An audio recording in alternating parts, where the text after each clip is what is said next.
prolongeons notre réflexion avec vous, Virginie Jacoberger-Lavoué. Bonsoir. Bonsoir. Vous êtes journaliste à Valeurs Actuelles et l'auteur de Ils sont fous, ces Brésiliens. Voilà, je montre l'ouvrage qui est entre mes mains. Je vous remercie beaucoup d'avoir répondu à notre invitation. Expliquez-nous tout d'abord qu'impliquerait le départ de Michel Temer. Écoutez, c'est d'abord une journée décisive pour lui. On peut dire qu'il est vraiment sur la sellette. Ceci étant, c'est d'abord aussi une journée décisive pour le Brésil. C'est quand même la première fois que le pays a un président en exercice, puisque Michel Temer est le président en exercice, accusé de corruption. Ça a quand même, donc l'effet remonte, l'accusation remonte par un jugement qui date du mois dernier. Donc il faut quand même se dire que Michel Temer a participé donc, en tant que président du Brésil au dernier G20 il y a quelques semaines, comme on l'a vu, avec tous les chefs d'État qui participaient au G20. Je pense qu'à ma connaissance, c'est quand même la première fois qu'un président en exercice est accusé de corruption et participe à un G20. Donc il faut quand même voir aussi le mécontentement pour les Brésiliens dans cette représentation de leur pays. D'autant plus que ça dure depuis des mois à présent. Il y a eu Dilma Rousseff, ça dure depuis des mois. Donc Michel Temer est l'ancien vice-président de Dilma Rousseff. Il y a son ancien allié qui effectivement a œuvré ensuite pour être vice-président et accéder à la présidence du Brésil. Il faut bien voir quand même que dans cette situation où se trouve le Brésil, donc qui a traversé à peu près 2 années de récession économique, tout ce qu'a besoin aujourd'hui le Brésil, c'est un leadership et il n'y en a absolument pas. Puisque donc Michel Temer, il faut bien voir que sur la scène politique, il n'a aucune popularité. Vous voyez bien aujourd'hui, je crois qu'on le disait dans votre reportage, enfin 81% de la population souhaite donc que les députés actent et donc qu'il passe en Cour suprême pour un jugement pour corruption. Il est extrême, parce que d'abord, les charges qu'on lui reproche sont extrêmement graves. On va peut-être y venir ensuite. Mais en fait, il a toujours été extrêmement impopulaire, puisque c'est quelqu'un qui a un peu s'est servi du jeu politique pour accéder au pouvoir. Aujourd'hui, il est à 5%, mais quand il est arrivé, il était à peu près à 8%. Avant, dans les précédentes élections, on le surnommait Monsieur 2%, tellement il était peu populaire.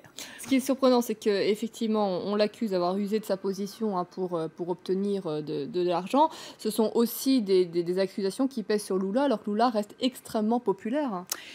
Écoutez, Lula reste populaire, mais aussi contesté, puisque quand on voit dans les derniers sondages, il faut voir donc, et d'ailleurs c'est bien pour ça que le Brésil aujourd'hui est un peu dans une impasse, il faut quand même se replacer dans le contexte. Donc aujourd'hui on a une vice-présidence, les prochaines élections seront l'année prochaine, en 2018.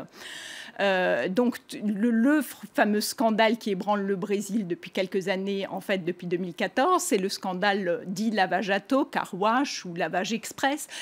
En fait, ça nous remonte à Petrobras, qui était la plus grande entreprise du pays, qui aujourd'hui est quand même l'entreprise d'Amérique du Sud la plus endettée par rapport à ce scandale de corruption.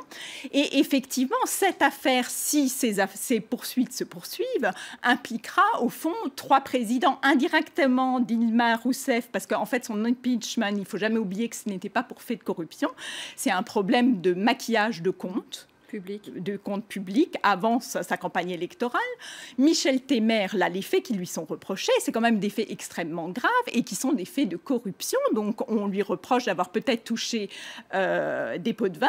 Il y a surtout un enregistrement. Donc, beaucoup, pendant cette affaire de corruption, on a dit oui, la presse est achetée, notamment Lula, en disant on m'attaque. Et parce que Lula est aujourd'hui donc l'ancien président, Luiz Inácio Lula da Silva, qui effectivement, de son temps, a peut-être sorti le Brésil, a fait émerger une classe moyenne, mais vous savez, c'est pas un chèque en blanc pour aujourd'hui sortir de toutes ces affaires politiques. Lui, aujourd'hui, a 6 poursuites judiciaires dans le cadre de corruption de la même affaire. C'est vrai que vous l'avez évoqué tout à l'heure, c'est une crise politique qui survient dans un contexte économique très ennuyeux pour les Brésiliens, donc, ce qui donne une impression de réel chaos aujourd'hui au Brésil.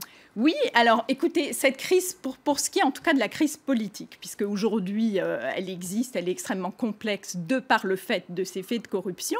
A contrario, puisque tout à l'heure je critiquais le fait que le Brésil quand même avait mal à partie avec un président qui participe au G20 et qui est quand même le premier accusé de corruption. A contrario, on peut dire, vous savez, le Brésil a fait partie de ces grandes puissances de l'émergence, loin derrière la Chine, mais quand même assez proche, en tout cas même beaucoup plus performante dans les années 2010 que par exemple des puissances comme la Russie ou l'Afrique du Sud, des fameux BRIC. Et donc aujourd'hui, on peut aussi dire que peut-être que tout se ménage, finalement d'autres puissances qui font partie des émergents, je pense à l'Inde, je pense à la Russie, il n'y a pas d'affaires de corruption qu'on évoque, mais finalement il n'y a aussi peut-être pas d'enquête dans les sphères du pouvoir. Donc oui, ça laisse venir l'idée qu'effectivement d'autres pays pourraient être confrontés à ce même type de problématique. Je vous remercie beaucoup Virginie Jacob-Berger-Lavoie d'être venue sur ce plateau pour nous donner ces éléments de réflexion ce soir. On reste en Amérique latine.